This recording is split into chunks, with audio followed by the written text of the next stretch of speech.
नमस्कार. प्रेमाची गोष्ट या मालिकेच्या आजच्या भागामध्ये मी तुम्हा सर्वांचे अगदी मनपूर्वक स्वागत करते. आजच्या भागामध्ये आपल्याला पाहायला मिळतं, सागर हा मुक्ताच्या वागण्याचा विचार करत असतो. त्याला मुक्ताच्या वागण्याचं खूप वाईट वाटत असतं. सागर मनाशीच म्हणतो, मुक्ता असं का वागत आहेत, का माघार घेण्यासाठी तयार नाहीयेत, का त्या लकीवर विश्वास ठेवत नाहीयेत. त्यांनी सांगितल्याप्रमाणे आता टेस्टही केली आहे, रिपोर्टही त्यांच्या समोर आहे, तरी सुद्धा त्या माघार घ्यायला तयारच नाहीयेत. मुक्तांना मी कसं समजावू? या अगोदर सुद्धा आरतीमुळे घरात वाद झाले होते. त्यावेळी स्वाती दुखावली गेली आणि आता लकी.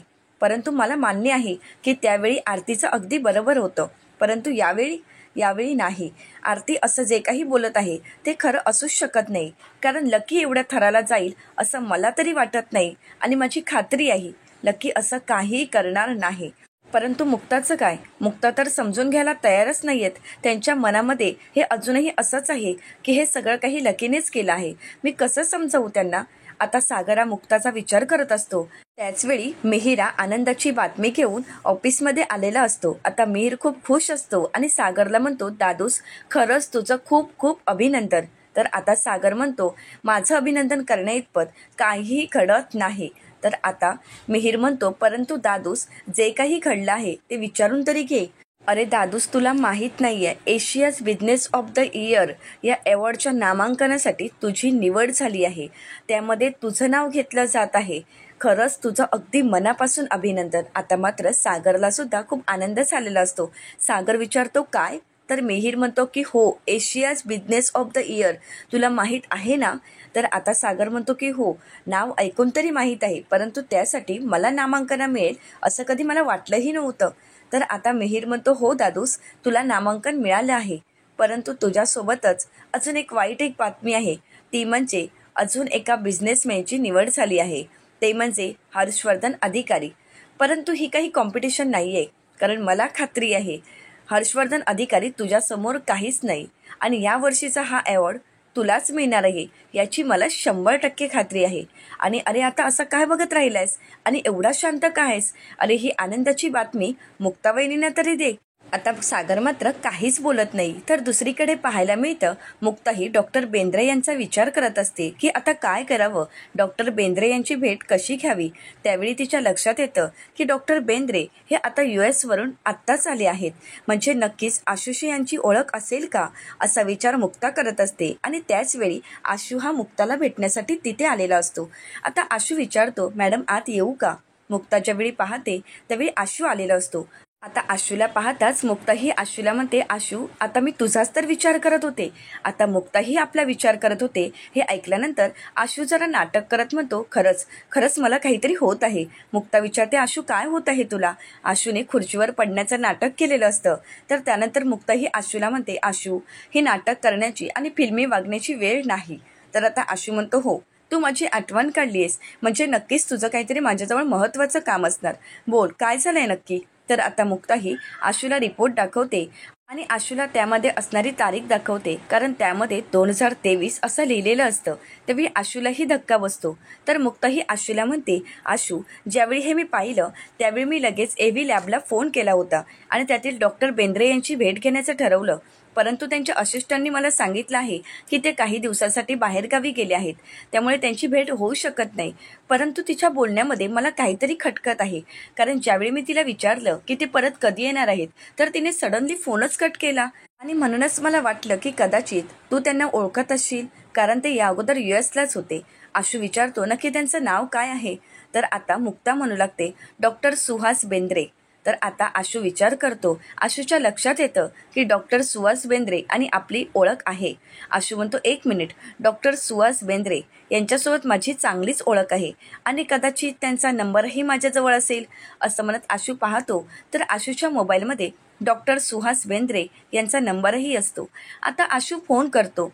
तर आता डॉक्टर सुहास बेंद्रे आशूला विचारतात, आशय आज तुला आणि माझी आठवण आली?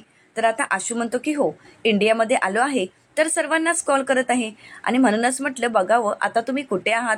तर आता डॉक्टर सुहास बेंद्रे म्हणतात, मी तर आता माझ्या वर्सोवाच्या क्लिनिकला जात आहे. आता हे ऐकून मुक्ताला धक्काच बसतो, कारण त्यांची असिस्टंट खोटं बोललेली असते. तर आता आशू म्हणतो, मी तुम्हाला भेटायला येऊ शकतो का? तर डॉक्टर सुहास बेंद्रे म्हणतात की हो ना, तू मला भेटायला येऊ शकतोस. तू आता वर्सोवाच्या क्लिनिकला येतोयस का? तर आशू म्हणतो, बघतो. तुम्ही अजून किती दिवस आहात? तर ते म्हणतात की मी अजून 15 दिवस तरी आहेच. तर आशू म्हणतो, ठीक आहे, मी नक्कीच या 15 दिवसांमध्ये वर्सोवाच्या क्लिनिकमध्ये आणि तुम्हाला भेटण्यासाठी येईन, असं म्हणत आता आशू फोन ठेवतो. परंतु या सगळ्यामुळे मुक्ताला खूप धक्का बसलेला असतो. आशू हा मुक्ताला म्हणतो की याचा अर्थ त्यांची रिसेप्शनिस्ट तुझ्याशी खोटं बोलली आहे. कोणाच्या तरी सांगण्यावरून, कोणाच्या तरी दबावावरून हे सगळं काही लपवण्यासाठी तिने तुला खोटं सांगितलं आहे. आता आशू आणि मुक्ता या सगळ्याचा शोध घेण्यासाठी त्यांच्या वर्सोवाच्या क्लिनिकमध्ये भेट देण्यासाठी जातात. तर दुसरीकडे पाहायला मिळतं, सागर काही मुक्ताला फोन करत नाही आणि म्हणूनच मिहिर हा सागरला विचारतो, दादू सरे काय झालंय, तू वहिनीला का फोन करत नाहीयेस? तर सागर म्हणतो, कारण गेले काही दिवस तुझ्या वहिनीचं डोकं ठिकाणावर नाहीये. तर आता मिहिर विचारतो, काय 4 दिवस मी काही बाहेर गेलो तर तुमच्यामध्ये वादही निर्माण झालेत? तर आता सागर म्हणतो, परंतु तुझी वहिनी कशी वागत आहे हे तुला माहीतच नाहीये. अरे लकीची काही चूक नसताना प्रत्येक वेळी मुक्ता लकीला टार्गेट का करत असतात मला काहीच कळत नाही. परंतु यावेळी मुक्ताची चूक आहे. मला मान्य आहे की लकी चुकतो, परंतु यावेळी लकीची नाही तर मुक्ताची चूक आहे, असं म्हणत घडलेला सर्व प्रकार सागरा मिहिरला सांगू लागतो. आणि ज्यावेळी सत्य मिहिरला समजतं त्यावेळी मात्र मिहिरला धक्काच बसतो. सागरा मिहिरला म्हणू लागतो, मला सांग, आता त्याची टेस्टही करून झाली आहे, रिपोर्टही आले आहेत, तरी सुद्धा नाही, मुक्ता मान्य करायला तयारच नाहीयेत की हे सगळं काही रिपोर्टमध्ये आलेलं सत्य आहे. त्यांना असं वाटत आहे की आपण जे बोलत आहोत तेच सत्य आहे. तर सागरला मिहिर म्हणतो, परंतु दादूस, तुला माहीत आहे ना वहिनी कशी आहे? अरे जोपर्यंत तिला सत्याचा शोध लागत नाही, तिला खात्री पटत नाही, तोपर्यंत ती यावर विश्वास ठेवणार नाही. वहिनी खरंच जगावेगळी आहे. सागर म्हणतो, अरे चुका ह्या प्रत्येकाकडून होत असतातच ना. मग आज मुक्ताकडून चूक झाली आहे, परंतु नाही, मुक्ता मान्य करायला तयारच नाही. तर आता मिहिर म्हणतो, परंतु दादूस, वहिनीला थोडा वेळ द्यायला काहीच हरकत नाही, कारण वहिनी जे बोलत असेल ते कदाचित खरं असेल तर. तर आता सागर म्हणतो, तेच मी पाहत होतो की आतापर्यंत तू वहिनीची बाजू नाही कशी घेतलीस. मला माहीत होतं, खरं तर मला खात्रीच होती की तू तर मुक्ताच्याच बाजूने असणार.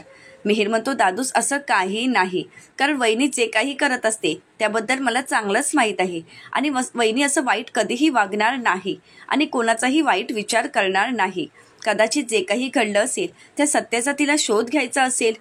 तर सागर म्हणतो, अरे परंतु त्या देव आहेत का? मी तुला आत्ताच म्हणालो ना, अरे चुका प्रत्येकाच्या हातून होतात, परंतु प्रत्येक वेळीच मुक्ताबरोबर असतील असं होऊ शकत नाही.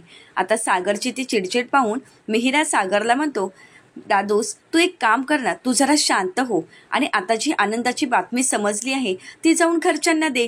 का उगाच चिडचिड करत आहेस आणि का स्वतःला त्रास करून घेत आहेस? आता मात्र सागर शांतच होतो. तर दुसरीकडे पाहायला मिळतं, घरी सावनी मात्र खूप खुश असते. आता मुक्ताच्या विरोधात सर्वजण आहेत याचा आनंद सावनीला झालेला असतो. आता त्याच वेळी लकी हा सावनीसाठी कॉफी घेऊन येतो. तर आता सावनी विचारते, हे काय, माझ्यासाठी कॉफी? अरे हे सगळं काही तू कॉफीवरच थांबवणार आहेस का? अरे पार्टी दे पार्टी. अरे तुला या सगळ्यातून मी वाचवलं आहे, मी तुला या सगळ्यातून बाहेर काढलं आहे, तुला कळतंय का? तू मला थँक्सही नाही म्हणालास. तर लकी म्हणतो, नाही, मी तर तुझे आभार मानलेच आहेत, खरंच तुझ्यामुळे आज हे सगळं काही शक्य झालं आहे. तर सावनी म्हणते की हो, आता तरी तुझा विश्वास बसत आहे ना, आणि आता तरी तुला पटतंय का की मी तुझ्याच बाजूने आहे? तर लकी म्हणतो की हो, माझी आता खात्री झाली आहे की तू माझ्याच बाजूने आहेस. तर आता सावनी ही नाटक करत म्हणते, परंतु लकी, तुझ्याबाबत मला खरंच खूप वाईट वाटतं. कसं आहे ना, ही मुक्ता जेव्हापासून या घरात लग्न करून आली आहे तेव्हापासून अगदी हात धुवून ती तुझ्या मागे लागली आहे. त्यावेळी तुझं ते जुनं मार्कशीट ते शोधून काढलं तिने, आणि त्यानंतर तर काय, ऑफिसमध्ये, सागरच्या ऑफिसमध्ये AC मध्ये बसून काम करायचं सोडून आणि ऑर्डर द्यायच्या सोडून तू तर पिऊनचं काम केलं होतंस. आता त्याच वेळी सागर तिथे आलेला असतो आणि म्हणूनच सावनी ही नाटक करत म्हणते, आणि आता तर काय, आरती प्रकरण उकळून काढलं आहे तिने, हे करायची काही गरज होती का? आणि तिने तर तुझ्यावर अगदी डोळे झाकून विश्वास ठेवायला हवा होता, परंतु नाही. परंतु लकी, तू घाबरू नकोस, मी आहे ना, मी तुझ्या बाजूने आहे, कारण तू जे काही करत आहेस ते अगदी योग्य आहे आणि तुझं यामध्ये काही चुकलं नाही हे मला चांगलंच माहीत आहे. आता ज्यावेळी लकी पाहतो त्यावेळी तिथे सागर आलेला असतो. आता लकी ह्या सागरला विचारतो, दादूस, तर सागर म्हणतो हो हो मी सांगतो, एक आनंदाची बातमी आहे, सर्वांना येऊन देत, मी नक्कीच सांगेन. असं म्हणत आता सागर, स्वाती, इंद्राताई आणि मुक्ता या सर्वांना आवाज देतो. आता इंद्राताई येतात आणि विचारतात काय झालंय, आले आले असं का ओरडत आहेस? सागर म्हणतो की हो, एक आनंदाची बातमी आहे, परंतु मुक्ता कुठे आहे? आता त्याच वेळी मुक्ताही आलेली असते आणि सागरला म्हणते ही काय, मी आलेच आहे. असं म्हणत आता मुक्ताही अगदी ताठ मानेने घरी आलेली असते. तर आता मुक्तामधील कॉन्फिडन्स पाहून लकी मात्र घाबरून गेलेला असतो. आता मुक्ता पुढे येते आणि सागरच्या हातामध्ये डीएनएचे रिपोर्ट देत असते. आता सागर विचारतो हे काय? तर मुक्ताही सागरला म्हणते लकीच्या डीएनए टेस्टचे ओरिजिनल रिपोर्ट. आता मात्र सावनीला धक्काच बसतो. सावनी मनाशीच म्हणते आता हे काय नवीन, कारण मी तर अशी सेटिंग लावली होती की कधीही मुक्ताला हे ओरिजिनल रिपोर्ट मिळणारच नाही. मी त्या रिसेप्शनिस्टला पैसे दिले होते आणि ते ओरिजिनल रिपोर्ट कधीही मिळणार नाहीत याची व्यवस्थाही केली होती.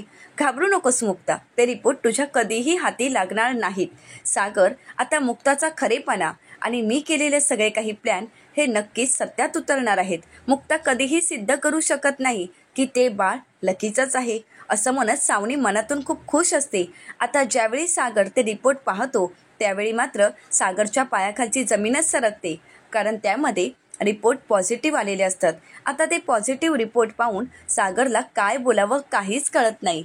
तर सावनी म्हणू लागते रिपोर्ट निगेटिव्ह आहेत ना, मला वाटलंच होतं, उगाच लकीला घाबरवत असते. तर सागर म्हणतो नाही, रिपोर्ट पॉझिटिव्ह आहेत. आता मात्र सावनी आणि घरातील सर्वांनाच धक्का बसतो. तर सावनी म्हणते हे कसं शक्य आहे, हे सगळं काही खोटं असणार, मुक्ता खोटं बोलत आहे. आणि सागर, अशा ह्या खोट्या रिपोर्टवर तू आता विश्वास ठेवणार आहेस का? आता सावनीच्या बोलण्याला मुक्ताही प्रतिउत्तर करत सावनीला म्हणते हे रिपोर्ट खरे आहेत. आता मात्र सावनीलाही धक्का बसतो. आता सावनी ही स्वतःला सावरण्यासाठी मुक्ताला म्हणते म्हणजे आज तू जे काही खोटे रिपोर्ट घेऊन आली आहेस ते आम्ही खरे म्हणायचे का? का काल निगेटिव्ह रिपोर्ट आलेत आणि लकी यातून सही सलामत सुटला हे तुला पाहवत नव्हतं आणि म्हणूनच आज तू पॉझिटिव्ह रिपोर्ट घेऊन आली आहेस. म्हणजे तुला सर्वांना हे दाखवून द्यायचं आहे की जे मूल आरतीच्या पोटात वाढत आहे ते लकीचं आहे आणि लकीच यामध्ये दोषी आहे. हे कसं शक्य आहे? मुक्ता, हे सगळं काही तू मुद्दामहून करत आहेस. वा ग वा मुक्ता, म्हणजे तू जे करशील ते योग्य आणि त्यावर आम्ही विश्वास ठेवायचा, या घरच्यांनी विश्वास ठेवायचा, असंच तुला वाटत आहे ना? आता सावनीचं बोलणं घरातील सर्वांनाच पटत असतं. तर आता सावनी विचारते परंतु तू जे रिपोर्ट आणलेस ते आम्ही खरे का मानावेत? तुझ्याजवळ असा काही पुरावा आहे का की ज्यामुळे आम्ही तुझ्यावर विश्वास ठेवावा? तर मुक्ताही म्हणते की हो, मी आता पुरावा घेऊनच आली आहे. असं म्हणत आता मुक्ताही आशूला आवाज देते. तर आशू डॉक्टर सुहास बेंद्रे यांना घेऊनच आलेला असतो. आता ज्यावेळी डॉक्टर सुहास बेंद्रे घरी येतात त्यावेळी घरातील सर्वांनाच तर धक्का बसतो, परंतु सावनीच्या चेहऱ्यावरचा रंगच उडालेला असतो. आता मुक्ताही सावनीला म्हणते हा घ्या, तुम्हाला पुरावाच हवा होता ना, मग हा घ्या. मला आता समजलं आहे की खऱ्यासाठी पुरावे लागतात आणि खोट्याला पुरावे लागत नाहीत. आता मात्र सावनीची बोलतीच बंद झालेली असते. तर मुक्ताही डॉक्टर सुहास बेंद्रे यांना म्हणू लागते डॉक्टर, आता तुम्हीच सांगा जे काही घडलं आहे ते. तर डॉक्टर सुहास बेंद्रे म्हणतात मी तुमचे रिपोर्ट पाहिले आहेत आणि तुमचे कालचे रिपोर्ट हे खोटे आहेत आणि आज जे रिपोर्ट आहेत ते खरे आहेत. आता हे समजल्यानंतर सागरला धक्काच बसतो, परंतु लकी आणि सावनी मात्र घाबरून गेलेले असतात, कारण आता लकी आणि सावनीचं कारस्थान सर्वांसमोर येईल याची त्यांना भीती वाटत असते. तर डॉक्टर बेंद्रे म्हणू लागतात की काल जे रिपोर्ट तुम्हाला मिळाले आहेत ते रिपोर्ट मी बनवलेच नव्हते, कारण मी जे रिपोर्ट बनवतो ते माझ्या लक्षातही असतात आणि आज जे रिपोर्ट आहेत ते मी स्वतः बनवले आहेत आणि त्यामुळे तुमच्या हातात जे रिपोर्ट आहेत तेच खरे रिपोर्ट आहेत. तर आता सागर मुक्ताला विचारतो म्हणजे आरतीच्या पोटात? तर मुक्ता म्हणते की हो, आरतीच्या पोटात असणारं बाळ लकीचंच आहे आणि लकीच त्या बाळाचा बाप आहे. आता मात्र सागर रागानेच लकीकडे पाहत असतो, परंतु घाबरलेला लकी शर्मेने मान खाली घालतो. तर त्यानंतर मुक्ताही म्हणते की हो सागर, हे सत्य आहे की हे बाळ लकीचं आहे, परंतु नाही, तुम्हा सगळ्यांना मी सांगण्याचा खूप प्रयत्न केला परंतु कोणीही माझ्यावर विश्वास ठेवला नाही, परंतु हे सत्य आहे. आता राहिला प्रश्न खोट्या रिपोर्टचा. तर हे खोटे रिपोर्ट पैसे देऊन बनवण्यात आले होते. खरं तर रिसेप्शनिस्टला पैसे ऑफर केले गेले आणि तिने ते मान्यही केलेत आणि तिने हे रिपोर्ट बनवले, परंतु घाईघाईने तिने हे रिपोर्ट बनवले आणि त्यामध्ये सप्टेंबर 2024 असं न टाकता सप्टेंबर 2023 टाकलं आणि ते माझ्या नजरेत आलं आणि त्यानंतर या सगळ्याचा मी शोध घ्यायचा ठरवला आणि त्यावेळी मात्र सत्य समोर आलं आणि म्हणूनच आज तुम्हा सगळ्यांसमोर हे सत्य आलं आहे की ते बाळ लकीचंच आहे. आता सावनी मनाशीच म्हणते ही मुक्त एवढी चिवट आहे ना की कितीही प्रयत्न केला तरी सुद्धा हिचा चिवटपणा काही जात नाही. काय गरज होती एवढं बारीक लक्ष द्यायची? आला होता ना रिपोर्ट समोर, मग ठेवायचा होता त्यावर विश्वास. परंतु नाही, हे तिच्या तत्वातच बसत नाही. तिला तर सगळ्या मुळापर्यंत जायचंच असतं. आणि हे डॉक्टर कुठून आलेत आणि हे डॉक्टर घेऊन यायची हिला काय गरज होती? आता लकी झालं, माझाही खेळ संपला आणि माझ्यासोबत तुझाही खेळ संपला. आता ही मुक्ता कोणाचं काही ऐकून घेणारच नाही. तर सत्य समोर येताच सागरला लकीचा खूप राग आलेला असतो. आतापर्यंत सागरने लकीवर विश्वास ठेवलेला असतो, परंतु लकीने विश्वासघात केला. त्यामुळे सागरचा राग अनावर होतो आणि सागर लकीच्या कानाखाली मारतो. आता मात्र लकी खाली कोसळतो. त्यावेळी इंद्राताई, स्वाती लकीला सावरू लागतात. तर लकी म्हणतो की दादूस प्लीज माझं ऐकून घे. सागर म्हणतो की नाही लकी, आतापर्यंत तुला खूप वेळा माफ केलं, तुला खूप वेळा संधी दिली, परंतु नाही, खरं तर तुझी लायकीच नाही. असं म्हणत सागर त्याच्या कॉलरला पकडतो आणि त्याला पुन्हा एकदा मारू लागतो. मुक्ताही सागरला म्हणते, सागर तुम्ही काय करत आहात, बस एवढं नका मारू. परंतु सागर पुन्हा एकदा लकीला मारायला जातो आणि लकीला म्हणतो, लकी अरे एखाद्या मुलीच्या फिलिंगशी खेळताना तुला काहीच कसं नाही रे वाटलं? अरे ती एक मुलगी आणि तिच्या पोटात आज तुझं बाळ वाढत आहे आणि आता एवढ्यानंतर सुद्धा तू ह्या सगळ्याला नकार देत आहेस. लकी असं तू कसं करू शकतोस? असं म्हणत सागर लकीला खूप मारू लागतो. लकी म्हणतो, दादूस प्लीज माझं ऐकून तरी घे. दादूस मला मान्य आहे माझ्या हातून चूक झाली, परंतु दादूस मी शपथ घेऊन सांगत आहे यामध्ये माझी काही चूक नाही. तर या सगळ्यामध्ये आरतीने मला अडकवलं आहे. खरंच दादूस मी खरं बोलत आहे. आता मात्र मुक्ताला खूप राग येतो. मुक्ता विचारते, लकी तू हे काय बोलत आहेस? तर लकी म्हणतो की हो, त्या आरतीनेच मला ह्या सगळ्यामध्ये अडकवलं आहे. मी कधीही म्हणालो नव्हतो की आरती मी तुझ्याशी लग्न करणार आहे, परंतु नाही, तिने माझं कधी ऐकून घेतलंच नाही. आणि दादूस माझं खरंच तिच्यावर प्रेम वगैरे काहीच नाही. खरं तर ज्यावेळी आम्ही भेटायचो त्यावेळी ती स्वतःच जवळ यायची आणि त्यानंतर जे काही घडलं त्यासाठी मला खरंच स्वतःची लाज वाटत आहे, गिल्ट वाटत आहे. तर दादूस प्लीज माझं ऐकून घे. तर सागर म्हणतो, लकी तू पुन्हा एकदा खोटं बोलत आहेस. असं म्हणत त्याच्या अंगावर धावून जाणार, परंतु त्याच वेळी इंद्राताई येतात आणि म्हणतात, बस यापुढे मला काही ऐकून घ्यायचं नाही. असं म्हणत इंद्राताई मुक्ताला म्हणतात, मुक्ता त्या पोरीला समजाव आणि जे काही आहे ते संपवा इथेच. तर मुक्ता म्हणते, मम्मी तुम्ही असं कसं बोलू शकता? अहो आरती ही तुमच्या आणि माझ्यासारखी एक स्त्री आहे आणि आता ती आई होणार आहे आणि हे सगळं काही संपवा असं तुम्ही कसं बोलू शकता? अहो आरतीच्या पोटामध्ये जे बाळ वाढत आहे ते लकीचं आहे. मग आता त्या बाळाला नाव देणं, त्या बाळाची ओळख निर्माण करणं ही आपली जबाबदारी आहे. त्या बाळाला बाप म्हणून लकीचं नाव लागायलाच हवं. तर आता इंद्राताई म्हणतात, परंतु मुक्ता म्हणते की हो लकी, एक गोष्ट लक्षात ठेव, अरे तुला जेवढा त्रास होत आहे ना त्यापेक्षा कितीतरी पटीने जास्त त्रास आरतीला होत आहे आणि होत राहणार. या सगळ्याला कारणीभूत तू आहेस. तर पुढील भागामध्ये आपल्याला पाहायला मिळतं लकी इंद्राताईंना म्हणतो, मम्मी मला त्या मुलीशी लग्न करायचं नाही. तर इंद्राताई लकीला सावरत म्हणतात, लकी तू घाबरू नकोस, मी बघते ना कोण तुझं त्या मुलीशी लग्न लावून देतं. तर त्यावेळीच आशू म्हणतो, प्रत्येक वेळी दोष आरतीलाच का दिला जात आहे? तर तेवढ्यातच सागर हा आशूला म्हणतो की हा आमच्या घरचा मॅटर आहे, घरचा प्रश्न आहे आणि तुम्ही मुक्ताचे जुने फ्रेंड आहात याची मला जाणीव आहे आणि म्हणूनच मी तुम्हाला रिक्वेस्ट करत आहे, प्लीज यामध्ये तुम्ही पडू नका. असं म्हणत आता सागरने आशूला बोलण्यापासून थांबवलेलं असतं.